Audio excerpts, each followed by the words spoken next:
वळूया आता पुढील बातमीकडे। जत तालुक्यातील मोठेवाडी येथे मंगळवारी भरलेल्या मरगुबाई देवीच्या यात्रेदरम्यान वादळी वाऱ्यासह झालेल्या पावसामुळे भीषण दुर्घटना घडली आहे।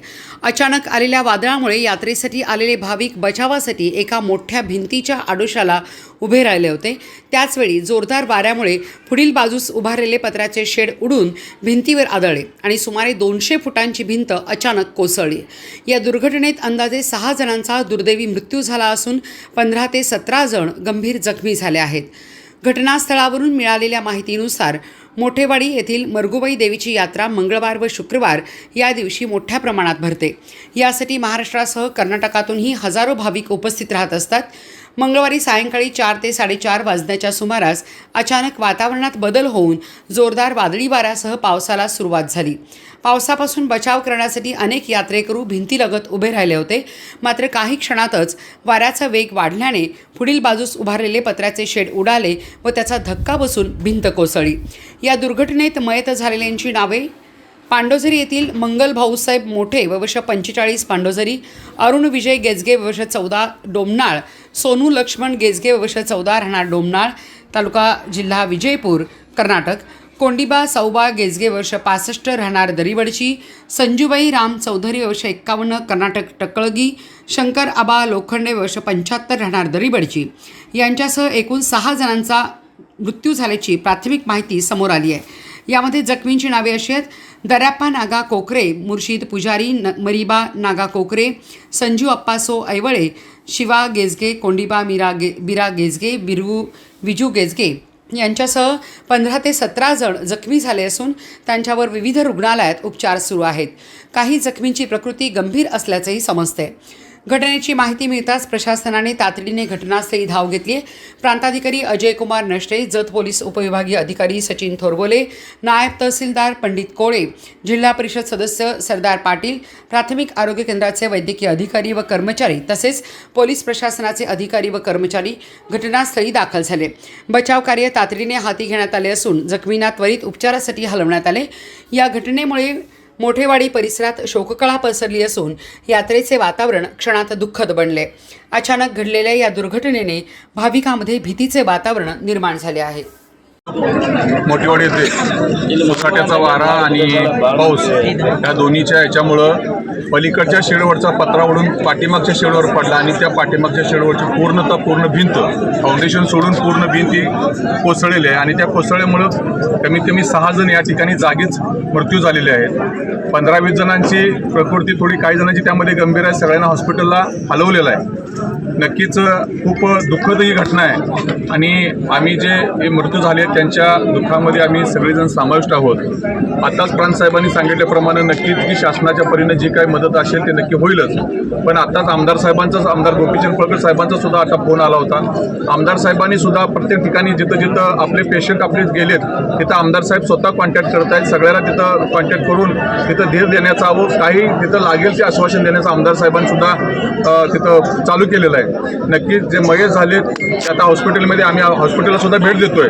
ही दुःखद घटना आहे। या दुःखद घटनांचा सगळ्यांना आम्ही नक्कीच खूप चुकीच्या पद्धतीनं घडलं या निसर्गाच्या कोण सांगू शकत नाही। पण नक्कीच या ठिकाणी आपल्याला जे काय आता आजार आहेत, जे काय म्हणजे ज्याचा कोणाचा पाय मोडलाय, कोणाचा हात मोडलाय, कोणाचं डोकं फुटलंय, याच्यावर उपचार होणं गरजेचं आहे। आणि नक्कीच ज्या ठिकाणी पेशंट तिथं ॲडमिट झालेत आम्ही त्या ठिकाणी भेटी देऊन नक्कीच त्या डॉक्टरांचा सल्ला घेऊन त्या लोकांना कशी मदत मिळेल याच्याकडे आपण हे करतोय। आणि जे मयत झालेत नक्कीच प्राणसाहेब इथं आलेत, त्यांचा पंचनामा होईल आणि त्याच्या पद्धतीनं जी शासनाची काय जी कारवाई आहे नक्कीच प्रशासनाच्या माध्यमातून केली जाईल अशी मी ग्वाही देतो। आज मोठेवाडी आसंगी मरगुबाई देवळा मंदिरा इथे एक अत्यंत असं दुर्दैवी घटना घडलेल्या आहेत। सर्व जत तालुक्यावर शोककळा पसरलेल्या आहेत। अत्यंत दुर्दैवी म्हणजे 6 जण मयत झालेले आहेत। हे इथं ज्या बांधकाम झालं होतं ते भाविकांनी केला होता। भाविकांनी बांधकाम करत असताना निकृष्ट दर्जाचा बांधकाम झाला होता। आज इथं जे जागरूक देवस्थान आहे मरगुबाई देऊळ, इथे प्रत्येक शुक्रवारी दर मंगळवारी इथं हजारोच्या संख्येने भाविक येतात। एक श्रद्धेचं माहेरघर आहे।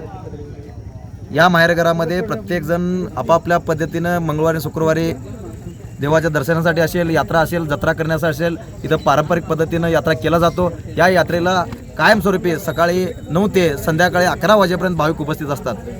आजपर्यंत अशी दुर्घटना कधी घडली नव्हती आणि कुणालाही मनात शंकासुद्धा नव्हती घटना घडेल. पण आज या ठिकाणी जे भाविक भक्त यात्रेनिमित्त उपस्थित होते त्यावेळेला सोसायट्याचा वारा सुटला, पाऊस सुरू झाला. नमस्कार, मी सरपंच तुर्कासंगी मिरासाहेब मुजावर. आज आमच्या या दुष्काळीग्रस्त भागामध्ये घडलेल्या दुर्घटनेचा सगळ्यांना आम्ही दुःख व्यक्त करतो आणि आज आसंगी तुर्क मोठेवाडी मरगुबाई देवस्थानजवळ झालेल्या दुर्घटनेची माहिती अशी की 4:30 ते 5:30च्या दरम्यान वारा सुटला. वारा सुटल्यानंतर पावसाचा अभाव आला आणि त्या पावसाच्या भीती खातीर लोकांनी पलीकडचा जो शेड होता त्या शेडाच्या अलीकडे येऊन इकडं ह्या भिताडाच्या आडोशाला लोक उभारली होती आणि त्या उभारल्यानंतर सुटलेल्या जोर भरधाव वेगाच्या पावसाच्या वाऱ्यामुळे भिताड अचानक कोसळून आज कमीत कमी आता 6 जण मृत्यू पावलेत आणि इथं तर आमचे निदर्शनात आलं होतं की इथं 50भर लोक या ढिगाखाली सापडली होती. असं तसं ज्याच्या त्याच्या जीवाचं ज्याला प्रेम असतो प्रत्येक माणूस भागदौडीच्याच प्रयत्नात होता आणि आज जे राहिले होते त्याच्यात 6 जण जागीच मृत्यू झालेत आणि बाकीची माहिती अजून दवाखान्यातून लाईव्ह घटनेतून तुम्हाला मिळेल. पूर्ण नाव सांग. करपे कुठं काय झालेलं आहे घटना? मोठेवाडी काय झालं? काय झालंय? काय ते कावर आलं ना बिथाड्याकडलं माणसं उभं राहिलं ते हां आणि उभं राहिलं का बिथाड पडलं का 2-3 पोरं हे झाली. मयत झाले. पत्राला कुणाला लागलेत? पत्रा काय लागत नाही, ते बितार पडल्यामुळेच मयत झाले. आणि एका पोरला पायाला लागले. अजून मी बी बघत नाही पक्का. बर, नाव सांगा तुमचं. मी भगवंत जावे, मोठेवाडी माजी सरपंच. अवकाळी पावसामुळं मरगुबाई मंदिराजवळ जे भिंत होते त्या भिंतीला वारा आणि पाऊस अचानक आल्यामुळं लोकांनी आडुसा घेण्यासाठी भिंतीच्या पाठीमागं जाऊन थांबले आणि अचानक वाऱ्याचा वेग वाढल्यामुळं ते भिंत त्या संपूर्ण माणसावर ढासळली गेलेली आहे आणि जवळजवळ त्यातले 3 माणसं हे आमचे नातेवाईक आहेत. 2 डोमनाचे आहेत आणि 1 दहीबडचीचे आहेत. हे मयत झाले जागीच आणि जवळजवळ 15 ते 16 लोकांशी जखमी झालेले आहेत.